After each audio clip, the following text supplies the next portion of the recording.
take 20 seconds to receive that article out of the folder.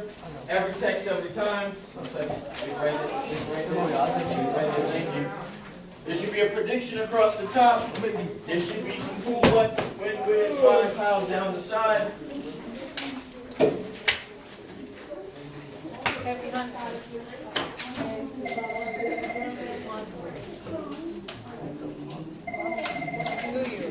Good morning, Brother Joseph.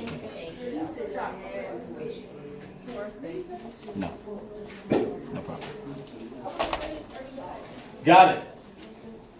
So, what you'll see on the text, and I'll encourage everybody to stay with me. So all of those side conversations you're engaging in at your table, you should stop it. Shh. Shh. Thank you so much. You'll notice that the article has four different sources. Source A, B, C, and D. You'll find C and D at the back. We're going to use this article to see if we can put together an understanding of what the Sharpeville Massacre was using primary sources. These are all primary sources, first-hand accounts of what happened there. I'm going to model through source B with you. So as we move through this, make sure you are placing your responses in the source B section of the graphic organizer. I'll start by reading the top.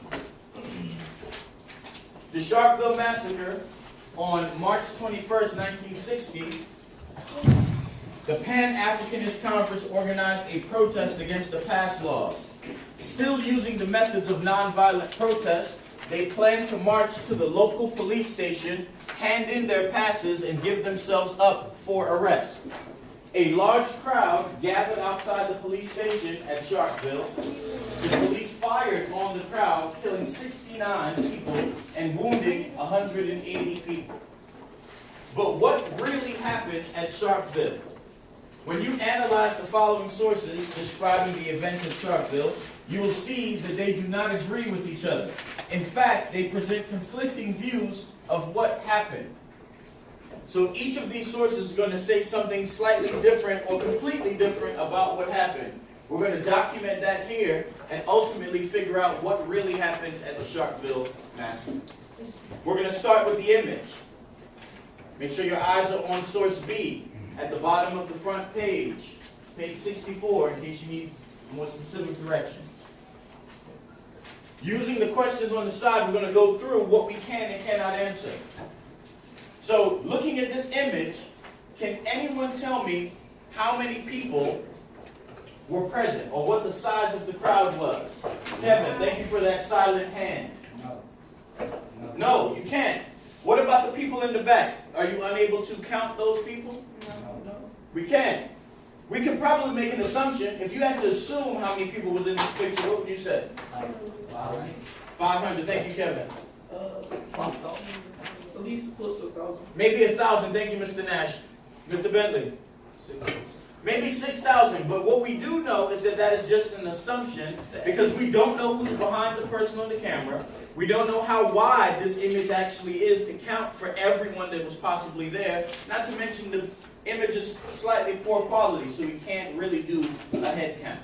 So what do you think I'll write in source B? No. No or unknown. Because the question is, what was the size of the crowd? I'll accept NA. Not applicable. We don't know. We can't say with accuracy. What about, was the crowd armed? Take a look at that image. Do you see weapons in the hand of anyone? No. What about the people in the back? Can we confidently say that those people didn't have weapons? No. What about what they're doing in the image? What are they doing? They're running. Would you assume somebody that was armed with a weapon would be running away? No. So what can we make an assumption and say? They're not armed. Or at least we can assume that we can't say that they are armed. So let's just put no. From that image, they are not armed. Now, based on what we read at the top, was this action planned? No. Yes, No. Kanye, why'd you say yes? because it says,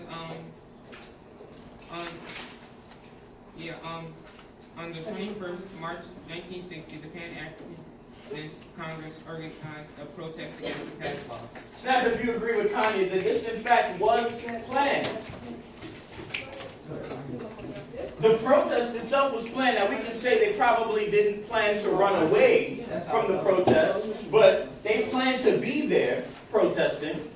And then finally, Ms. Ridley, were the police acting in self-defense? Can you determine whether or not the police were acting in self-defense? Why are you saying no, Ms. Ridley? Because first of all, they came here for a non-dominant protest, and they didn't want to be whatever. Thank you. They didn't let stuff go like. Absolutely. I'm with you. I'll say no. We don't know, but we can also say that because these people were running away, it's hard to make a claim of self-defense if your attacker is running away from you, right? So what we just did was we went through the source B, which is just an image. Images have the possibility of speaking 1,000 words, but in this particular scenario, we couldn't quite get to the bottom of these questions. Go to source A, either independently or as a group, in the next 4 minutes, read through that source, and then complete each one of these sections here. You don't need to write or cite evidence, but if you say no, be prepared to have me ask you why. So maybe you want to underline things in the text. Questions about your task? You're only doing source A, you have 4 minutes. Go. Thank you, red table, green table. Just about everybody got started right away. I appreciate you. You can work together if you'd like. Thank you, blue table, for working together in the process. That's a lot. It's over 9,000.